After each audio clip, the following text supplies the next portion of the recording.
नमस्कार, निकोबार टाइम्स में आपका स्वागत है। आज हम मिस्टर पीसी दास के साथ हैं, जो कि कलकत्ता हाई कोर्ट के एक बहुत ही सीनियर एडवोकेट है और अंडमान में इन्होंने काफ़ी क्रूशियल केसेस जो है वो हैंडल किया है। इस वक्त मिस्टर पीसी दास जो है वो अंडमान गैंग रेप केस में जो विक्टिम है उनके लॉयर हैं। तो मिस्टर पीसी दास ने आज हमको थोड़ी देर पहले एक स्टेटमेंट दिया और उन्होंने बताया कि इन्होंने जो है सुप्रीम कोर्ट में एक स्पेशल लीव पिटिशन जो है वो फाइल किया है विक्टिम की तरफ से, ताकि जो डिवीज़न बेंच ने जितेंद्र नारायण को जो बेल ग्रांट किया है, जो अंडमान के फॉर्मर चीफ सेक्रेटरी हैं और अंडमान गैंग रेप केस में एक्यूज़ है, उनको हाल ही में कलकत्ता हाई कोर्ट के डिवीज़न बेंच ने बेल ग्रांट कर दिया गया था। उस बेल ऑर्डर को चैलेंज करते हुए इन्होंने एक स्पेशल लीव पिटिशन जो है honourable supreme court of India में फ़ाइल किया है। तो पीसी दास जी से इनका जो है इनका स्टेटमेंट आपको हम सुनाएंगे और इससे पहले इनसे 2-3 क्वेश्चन हम करते हैं जो कि बहुत क्रूशियल है इस केस में। सर, हम आपसे जानना चाहेंगे, जो विक्टिम लेडी है उनके फैमिली को लेके सोशल मीडिया में इस वक्त जो है तरह तरह की बातें चल रही है और जिन्होंने इस लेडी को स्टार्टिंग में सपोर्ट किया था और इस केस में जो है उन लेडी को काफ़ी ज़्यादा स्ट्रेंथ देने का काम किया था, सपोर्ट किया था सोशल मीडिया में, वही आज जो है लेडी की फैमिली के ऊपर क्वेश्चन कर रहे हैं। वो ऐसा बोल रहे हैं कि लेडी के फैमिली ने सीबीआई इंक्वायरी नहीं कराया जानबूझ के, क्योंकि वो एक्यूज़ को जो है बचाना चाहते हैं। क्या इस बात में किसी भी तरह की सच्चाई है सर? नहीं, ये तो सच बात है। लेडी का हालत बहुत ये है, ख़राब है, लेकिन फिर भी हम आपको मेंटल ये करने के लिए हम बहुत उसको साथ काउंसिल किया था। हम लोग ठीक है, आपको पीछे हम दादा का तरफ से है, हम देखेगा जितना तक लड़ने हम लड़ेगा, हम उसको पूरी मदद करता है। क्योंकि मेरा सुप्रीम कोर्ट में सुप्रीम कोर्ट में 93 से वहाँ का हम एडवोकेट ऑन रिकॉर्ड है और सुप्रीम कोर्ट में बहुत सारा केस भी हम डील किया था।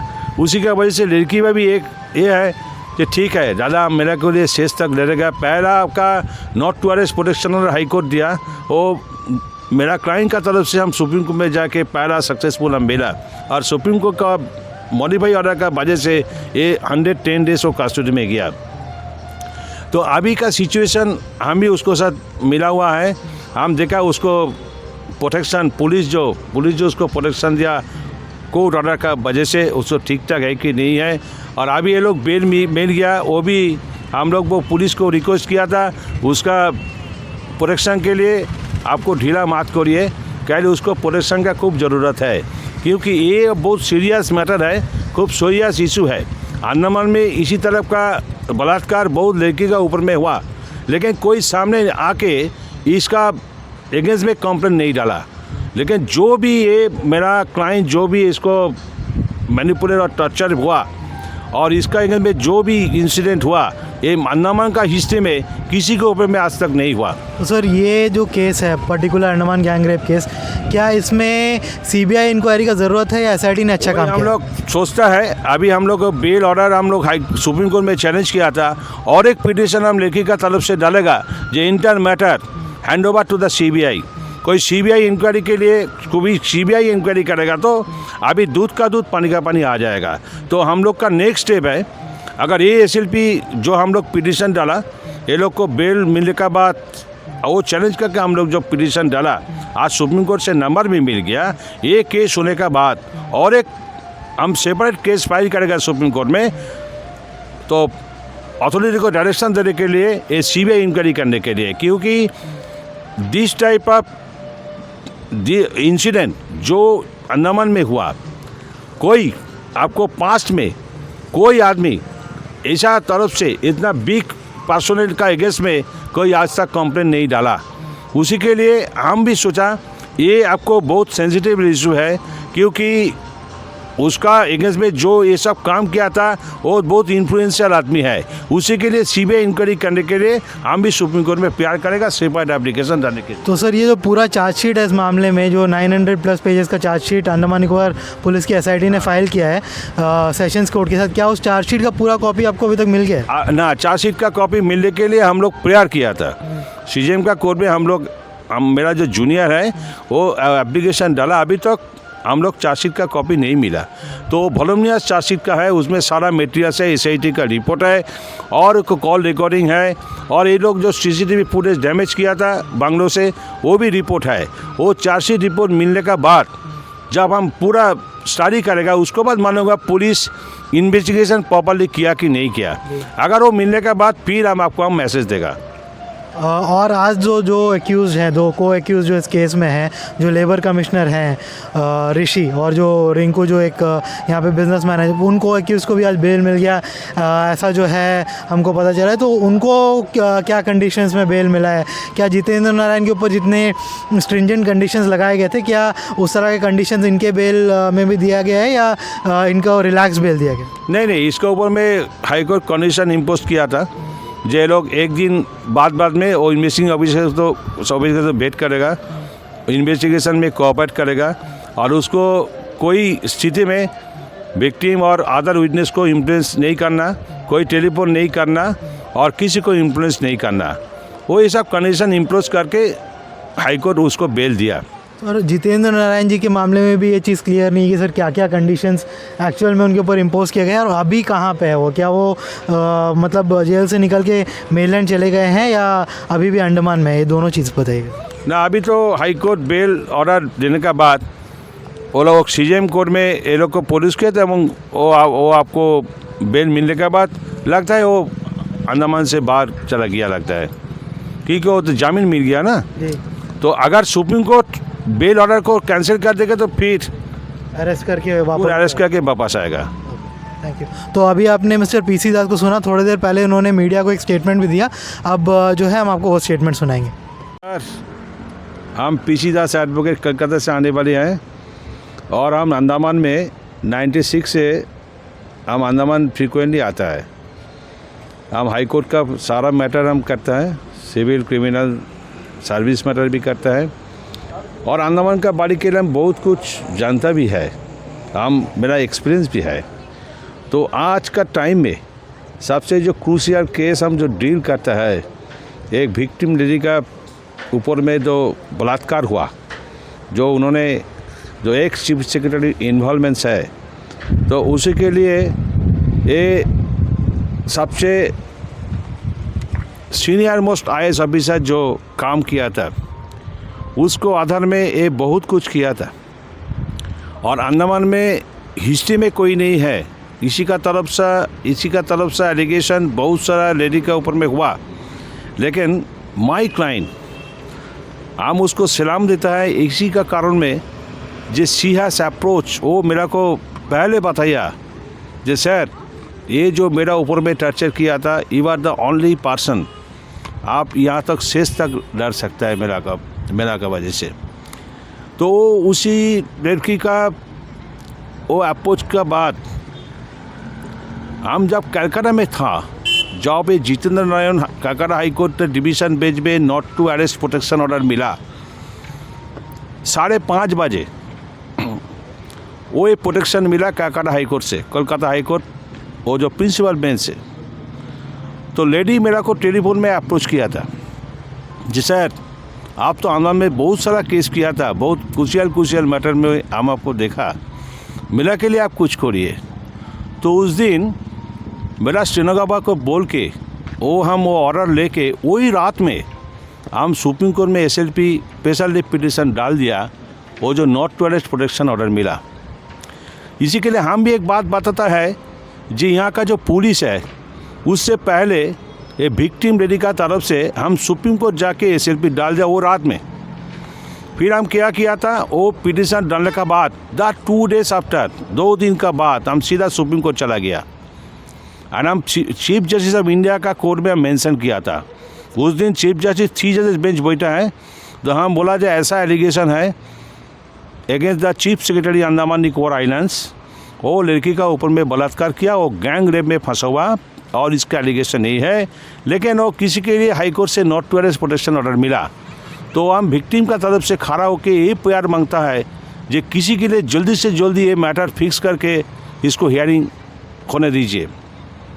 तो चीफ जस्टिस मेरा जो अपील विक्टिम का तरफ से वो मान लिया और वो 7 नवंबर वो उन्होंने फिक्स किया था। और 7 नवंबर जैसे सुप्रीम कोर्ट में सारा आदमी लोग कहानी देखता है, कोई मेंशन नहीं करता है, तो विक्टिम लेडी का तरफ से हम सुप्रीम कोर्ट में अपील किया। जब अंडमान से डायरेक्ट दिल्ली आया था ओनली एक केस के लिए, तो मेरा केस ये जल्दी से जल्दी हियरिंग होने से ये अच्छा होगा। तो सुप्रीम कोर्ट उस दिन 3 बजे फिक्स किया था। उस समय से मेरा अपोजिट पार्टी था Mukul Rohatgi, top criminal lawyer of our country, और मेरा स्टेट का तरफ से तुषार मेहता था और हम विक्टिम का तरफ से था। लेकिन मेरा अपील, जो विक्टिम का जो appeal supreme court permission grant किया था, और सुप्रीम कोर्ट हाई कोर्ट का not to arrest protection order जो उन्होंने जितेंद्र आनंद का तरफ से फेवर में हुआ था वो मॉडिफाई कर दिया। फिर सुप्रीम कोर्ट बोला आप जाके जुडिशनल सेशन कोर्ट में अपील डालो। वो सेशन जज को पावर दे दिया एक केस हियरिंग करने के लिए। फिर हम किया था, वो भी सेशन जज का कोर्ट में पोर्ट ब्लेयर में वो पिटिशन डाला, साथ साथ में आप भी अंडमान में आ गया। वो 9 नवंबर एक case the district and session जज पोर्ट ब्लेयर डिटेल्स हियरिंग किया था, उसको वजह से उसका बेल एप्लीकेशन रिजेक्ट हो गया। वो है 10 नवंबर। जैसे बेल एप्लीकेशन रिजेक्शन होने का बाद वो पुलिस उसको कस्टडी में ले लिया। तो हम तगड़ा फाइट किया था विक्टिम का तरफ से, और सेशन जज अच्छा ऑर्डर पास किया था as per supreme court judgement. तो उसी का वजह से 10 नवंबर से आप 20 नवंबर तक उन्होंने कस्टडी में था। 4 एप्लीकेशन वो लोग डाला बेल मिलने के लिए, लेकिन ईच एंड एवरी एप्लीकेशन हम विक्टिम की तरफ से स्ट्रांगली अपोज किया था और हाई कोर्ट रिजेक्ट भी किया था। नाउ लास्ट जो बेल एप्लीकेशन वो डाला 20 फरवरी, वो इन्होंने यहाँ पे circuit bench port Blair division bench पे उसको मैटर लिस्ट में था। उस दिन हम स्ट्रांगली अपोज किया था कि आप बेल, अगर एक बेल मिलेगा तो ये सारा मटेरियल वो डैमेज कर देगा। उसमें चार्जशीट में ये भी प्रूफ है, वो सीसीटीवी फुटेज डैमेज कर दिया उसको बांग्लो में, जिसमें लड़की का बलात्कार हुआ। तो ठीक है, हाई कोर्ट सब हियरिंग करने का बाद हाई कोर्ट उन्होंने बेल दिया, कंडीशनल बेल दिया। फिर भी हम किया था जब हम हाई कोर्ट का सर्टिफाइड कॉपी ऑर्डर मिलने के लिए हम कोशिश किया था। नेक्स्ट डे जब हम सर्टिफाइड कॉपी मिला, कल रात 12 बजे के अंदर में हम सुप्रीम कोर्ट में स्पेशल पिटिशन डाल दिया for cancellation of the bell granted by the division bench of the high court. तो लगता है हम सुप्रीम कोर्ट में ऑनलाइन मेंशन करेगा जल्दी से जल्दी ये हियरिंग करने के लिए कि इन्होंने ये लोग को बेल मिलना नहीं चाहिए। और मेरा क्लाइंट का क्लियर इंस्ट्रक्शन है, जब तक लड़ाई करना वो लड़की करेगा, क्योंकि जितना बलात्कार उसको ऊपर में हो गया वो भी इन्वॉल्व है और एक लेबर कमिश्नर भी इन्वॉल्व है। उसी के आधार में हम सुप्रीम कोर्ट में पूरा सारा citation latest supreme court decision site करके ये पिटिशन डाल दिया। हम लोग SLP सुप्रीम कोर्ट का पिटिशन नंबर भी आज सुबह मिल गया, एवं आशा है 2-3 के अंदर में कुछ खुशखबरी आपको हम लोग सुनाएगा। मेरा जो बात यही कहने चाहता है, जे अंडमान में इसी तरह का लड़की का ऊपर में बलात्कार बहुत सारा हुआ, लेकिन मेरा जो क्लाइंट है he is the first lady victim है, वो काम फराट करके इसको एगेंस्ट में कंप्लेंट डाला। ये बहुत इम्पोर्टेंट एंड महत्वपूर्ण है, क्योंकि बाहर से जितना आदमी ऑफिसर यहाँ से अंदमान में आता है, ये लोग का कोई नेचर इसी तरफ का डेंजरस है। वो हम लोग का यहाँ का अंडमान का लड़कियों को ये लोग एक्सप्लॉइट करता है। तो इसी तरफ का जो कंप्लेन वो जो मेरा क्लाइंट डाला, हम सबको ऊपर में हम आपको ये आपको हम समाचार देने मांगता है, जो आप लोग कोई आपको एगेंस्ट में कोई टॉर्चर होगा, कोई आपको एगेंस्ट में कुछ करेगा तो कोई ऑफिसर, आप सीधा जाके पुलिस में कंप्लेंट डालो। अगर पुलिस लोग कुछ नहीं करेगा तो आपको लिए कानून है 156 क्लॉज 3 क्रिमिनल प्रोसीड्योर में आपको पावर है वो कंप्लेंट को कॉग्निजेंस के लिए, क्योंकि वो जो एक चीफ सेक्रेटरी का ऊपर में ये लोग कंप्लेंट डाला अप्रैल महीना में उस समय से ये चीफ सेक्रेटरी पावर में था, इसका कंप्लेंट ये लोग कॉग्निजेंस नहीं दिया। जब जुलाई महीने में चीफ सेक्रेटरी ट्रांसफ़र होकर दिल्ली गया, उस समय से पुलिस तब तक उसको कंप्लेंट में कुछ नज़र नहीं दिया। जब ये लोग क्या किया था, मेरा क्लाइंट सीधा जाके CJM कोर्ट में पिटिशन डाला 156 क्लॉज 3 CRPC। वो पिटिशन का वजह से CJM पुलिस को डायरेक्शन दे टू इनिशिएट एन FIR। वो FIR का वजह से ये लोग not to arrest protection order मिला। तो अगर हम लोग जो चाहते हैं, ट्रायल तो हो गई, CJM कोर्ट में ट्रायल चलता है, अभी हाई कोर्ट कंडीशनल उसको बेल दिया, वो बेल ऑर्डर हम सुप्रीम कोर्ट में ऑलरेडी चैलेंज कर दिया। अभी हम लोग सुप्रीम कोर्ट के ऊपर में डिपेंड करता है, जे कानून खिलाफ करने के लिए और इतना गंदा काम करने के लिए हम लोग महामंडल उच्च न्यायालय के ऊपर में हम लोग डिपेंड करता है। देखते हैं आगे दिन में क्या होगा, जो भी होगा हम आशा है आपको 7 साल में वो मैसेज आप लोग को दे देगा। सर 15 फरवरी को जो हियरिंग हुआ था division bench Yes. Circuit bench में, तो उस हियरिंग में कोई मेडिकल रिपोर्ट जो है एक कमेटी ने पेश किया था, जो कोर्ट अपॉइंटेड जो कमेटी है, तो उस मेडिकल रिपोर्ट में क्या था सर चीफ सेक्रेटरी का क्या? वो एक्चुअली क्या है, ये चार्जशीट सीजीएम कोर्ट में सबमिट किया था पुलिस वाले लोग, तो चार्जशीट का फुल कॉपी हम लोग नहीं मिला। हम लोग सीजीएम कोर्ट में विक्टिम गार्ड का तरफ से हम लोग चार्जशीट सर्टिफाइड कॉपी देने के लिए हम लोग अप्लाई किया, अभी तक वो चार्जशीट का कोई कॉपी हम लोग नहीं मिला। तो पहला दिन हाई कोर्ट डिवीज़न बेंच बोला वो चार्जशीट पीपी को पास, पब्लिक प्रोसिक्यूटर के पास भी नहीं था, क्योंकि वो इन्वेस्टिगेटिंग ऑफिसर लीव में था। उसी के लिए हाई कोर्ट एक दिन टाइम दिया, फिर मंडे उसको बेल एप्लीकेशन हियरिंग करने के लिए। फिर हाई कोर्ट को चार्जशीट पेरूस किया था। चार्जशीट का अंदर में कुछ मटेरियल्स मिला, जिसमें उसको डिस्ट्रॉय ऑफ सीसीटीवी फुटेज का प्रूफ मिल गया, टेलीफोन का कॉल रिकॉर्ड मिल गया और मेडिकल रिपोर्ट भी उसका अंदर में है। तो एक्चुअली क्या हुआ, वो चार्जशीट सीजीएम का पोर्ट में है, क्योंकि मेरे पास डिटेल चार्जशीट कॉपी हम लोग नहीं मिला। अगर मिलेगा तो आपको हम रिपोर्ट बराबर दे देगा। सर जैसा हम आपसे ये पूछ